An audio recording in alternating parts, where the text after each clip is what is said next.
Ilungu lekomidi lesicemu Sicebiso Masondo namhlanje uvakashele esikoleni iMusi High ePimville kulandela ukushona komfundi webanga leshumi kulesi sikole. Ngokwembiko lo mfundi ubulawe ngesihluku ngemuva kokuqubuka kwengxabano phakathi kwabafundi afunda nabo nabafundi abahlanu abafunda eNyuvesi yaseJohannesburg. uMasondo uthi bazokweseka umndeni nesikole sonke. Umlo othe wenzeka phakathi kwabafundi uphembelele ekuswelekeni komnye umfundi wesikolo samabanga aphakamileyo iMusi kwindawo yasePimville. Ngokwenkcazelo lo mfundi uhlatywe ngabafundi bedyunivesithi iUJ emva kokuba kubekho ingxabano phakathi kwabo. Ilungu lekomiti yewadi lasePower Park uSicebiso Masondo uchaza ngezizathu eziphembelele kwesi sehlo. When we get to Esenin, we got a bus driver who explained to us ukuthi when ayofika ngase Power Park kuye kwathola abafana abayi5 bahleli eresi yabo ese Power Park.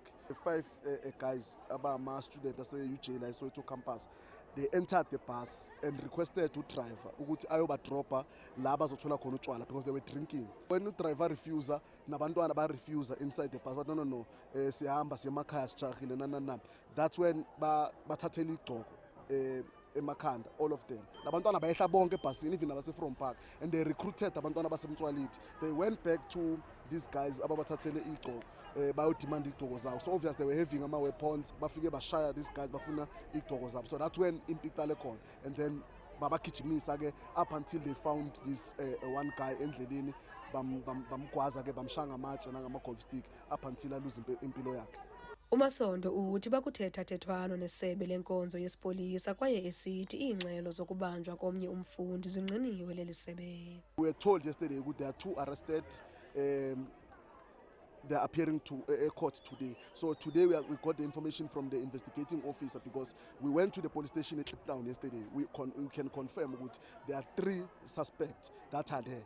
So 3 suspects will be appearing at court today. Our interest as leaders and young people is to make sure that these lives of young people are safe and protected. That's why we told the police that you can dispense them at anyhow, but not shooting them or threatening them or doing anything that will harm them. That is our interest as the leaders. Eli lungu lekomiti lithi baza kuqhubeka benika inkxaso kusapho lomfundi othe wasutywa kukufa ukuquka nabo bonke abafundi besisikolo. Kwaye umemelela nakumphathiswa wezemfundo eRhawutini ukuba atyelele olu sapho ngokungxamisekileyo. Uyindaba zeSoweto TV, ndinguNomzabalazo Mtuka ePimville. Sihlabela phambili kulo lolu daba iCongress of South African Students ifuna umnyango wezemfundo eGauteng ungenelele ngokusheshsha kulolu daba. Usongela ngokuvala iSoweto. iCOSAS isilindele incazelo egcwele eminyangweni mayelana nokuthi uzoyiqinisekisa kanjani ezokuphepha esikoleni. Umbutho wabafundi iCOSAS umemelela kwisebe lezemfundo eRhawutini ukuba likhokhelise ukhuseleko kwaye lilwe nobundlobongela ezikolweni. Oku kuzemva kokuba kuhlatywe kwabulawa umfundi webanga leshumi wesikolo samabanga aphakamileyo iMusi, into leyo ethe yavusa umsindo kubafundi besisikolo. We've been denouncing violence. We've been saying that we are prioritizing school safety. We want safe schools. We want safe communities because these social ills, ezenzakalayo ngaphandle, gangsterism and them, they spill into the school environment and then compromising our learners' safety. So we want the MEC to account actually to what happened, to what is actually going to happen Magia Pambil, and how are they going to protect our learners. First of all, we are going to be demanding justice for Usimpiwe Biela, which was a grade 10 learner, I think by 16 or 17, who had a future ahead of him, and his life was cut short because of some hooligans. They didn't know what to do. They got into a bus. That child didn't do anything wrong. He was on his way home from school. iCOSAS ithi inyanzelisa ukuba elisebe lisabele ngokukhawuleza kwelikhwelo okanye xa kungenjalo ziza kuba ngqi iinkqubo zokufunda. We've made it clear that we are going to force the MEC to act. There won't be any schooling around here, and probably all schools around Soweto, because this thing has been happening constantly. We've been losing learners in Orange Farm. You saw the violent incidents in Orange Farm.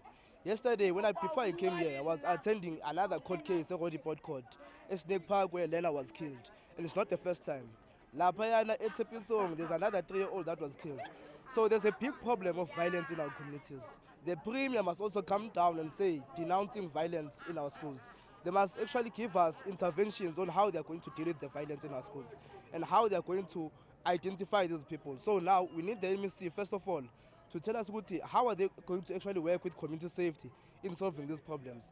Abafundi baseMusi abaluchwabevu ngumsindo ebutsheni banamhlanje bawashiyile amasango wesikolo bangena ezitalatweni besingise kwidyunivesithi yase-UJ eSoweto kwizimemelelo zokunyanzelisa ubulungisa.